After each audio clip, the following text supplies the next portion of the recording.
தேனீக்கள் என்பவை வியப்பூட்டும் ஒரு அற்புதமான உயிரினமாகும். தேனீக்கள் பற்றிய சில ஆச்சரியமான விடயங்கள் பார்க்கலாம். தேனீக்களில் ராணி தேனீ, வேலைக்கார தேனீ மற்றும் ஆண் தேனீ என 3 வகைகள் மட்டுமே உள்ளன. கூட்டிலுள்ள ஆண் தேனீக்கள் ட்ரோன்கள் என்று அழைக்கப்படும். பெண் தேனீக்களால் மட்டுமே கொட்ட முடியும். ஆண் தேனீக்களுக்கு கொடுக்குகள் கிடையாது. ஒரு வேலைக்கார தேனீ தன் கொடுக்கை இழக்கும் போது அது இறந்து விடுகிறது. ராணி தேனீயை தவிர மற்ற அனைத்து தேனீக்களும் கூட்டிற்கு வெளியில்தான் மலம் கழிக்கின்றன. தேனீக்களுக்கு தலையின் மேற்பகுதியில் 3 சிறிய கண்களும் 2 பெரிய கூட்டு கண்களும் என மொத்தம் 5 கண்கள் உள்ளன. தேனீக்கள் பூச்சி இனத்தை சார்ந்தவை என்பதால் அவற்றுக்கு 6 கால்கள் உள்ளன. தேனீக்கள் வாக்கில் நடனம் எனப்படும் ஒரு வகை நடனத்தின் மூலம் தங்களுக்குள் தகவல்களை பரிமாறிக்கொள்கின்றன. இந்த நடனம் மற்ற தேனீக்களுக்கு தேன் இருக்கும் திசையையும் தூரத்தையும் துல்லியமாக காட்டுகின்றது. கோடை காலத்தில் ஒரு தேன்கூட்டில் 80,000 தேனீக்கள் வரை வாழலாம். மேலும் தேனீக்களால் மனிதர்களின் முகங்களை அடையாளம் காண முடியும். ஒரு சாதாரண வேலைக்கார தேனீ தன் வாழ்நாளில் வெறும் 12க்கு 1 தேக்கரண்டி அளவிலான தேனை மட்டுமே உற்பத்தி செய்கின்றது. தேனீக்களுக்கு 2 வயிறுகள் உள்ளன. ஒன்று உண்பதற்கும் மற்றொன்று பூந்தேனை சேமித்து அதை தேனாக மாற்றுவதற்கும் பயன்படுத்தப்படுகிறது. இனப்பெருக்க காலத்தின் உச்சத்தில் ஒரு ராணி தேனீ ஒரு நாளைக்கு 2000 முட்டைகள் வரை இடக்கூடியது. தேனீக்கள் மணிக்கு 15 மைல் வேகத்தில் பறக்கக்கூடியவை. ஒரு சாதாரண கூட்டில் 50,000 முதல் 60,000 வேலைக்கார தேனீக்கள் இருக்கும். மனிதர்களுக்காக உணவை உற்பத்தி செய்யும் ஒரே பூச்சி இனம் தேனீக்கள் மட்டுமே ஆகும். தேனீக்கள் பறக்கும்போது ஒரு நிமிடத்திற்கு 11,400 முறை, அதாவது வினாடிக்கு 200 முறை தங்கள் இறக்கைகளை அசைப்பதால் தான் நமக்கு அந்த என்ற சத்தம் கேட்கிறது.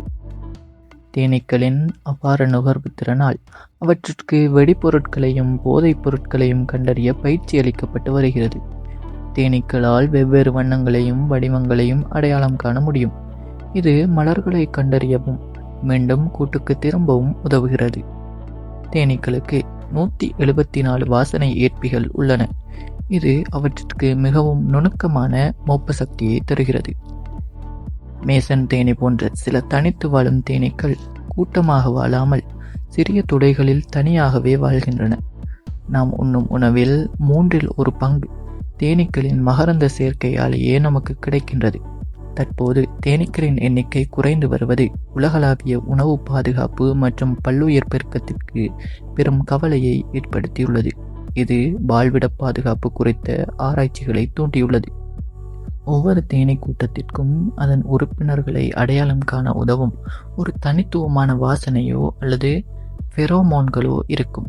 கோடையின் பிற்பகுதியில் தேன் பற்றாக்குறை ஏற்படும் போது சில தேனீக்கள் தங்களின் கூட்டை காப்பாற்ற மற்ற கூடுகளில் உள்ள தேனை திருடவும் செய்கின்றன. தேன் சர்க்கரையை விட 25% அதிக இனிப்புடையது. தேனீக்களால் புற ஊதா கதிர்களை காண முடியும். பண்டைய எகிப்தியர்கள் தேனை வரி செலுத்துவதற்கான ஒரு ஊடகமாக பயன்படுத்தினர். தேன் தயாரிப்பது என்பது மூத்த தேனீக்கள் சொல்லிக் கொடுத்து கற்றுக்கொள்ளும் கலை அல்ல. அது அவற்றின் மரபணு மற்றும் வயதின் அடிப்படையில் இயற்கையாகவே தோன்றும் ஒரு உள்ளார்ந்த உணர்வு ஆகும்.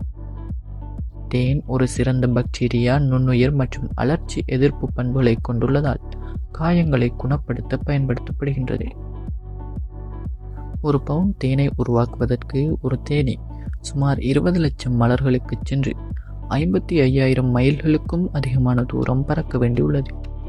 ஒரு ஆரோக்கியமான தேனீ கூட்டம் ஆண்டுக்கு 60 முதல் 100 பவுண்ட் வரையிலான தேனை உருவாக்க வல்லது. கலை மற்றும் புராணங்களில் தேனீக்கள் பல ஆயிரம் ஆண்டுகளாக உழைப்பு, ஒத்துழைப்பு மற்றும் கருவுறுதலின் அடையாளமாக சித்தரிக்கப்பட்டு வருகின்றன. சுருக்கமாக கூறின், தேனீக்கள் வெறும் தேனை தரும் பூச்சிகள் மட்டுமல்ல, மனித குலமும் இந்த இயற்கையும் தடை இன்றி இயங்குவதற்கு தேவையான மிக முக்கியமான அங்கமாகும். ஒழுக்கம், கடின உழைப்பு மற்றும் ஒற்றுமைக்கு சிறந்த உதாரணமாக திகழும் இந்த சிறிய உயிரினங்களை பாதுகாப்பது நம் ஒவ்வொருவரின் மீதும் கடமையாகும்.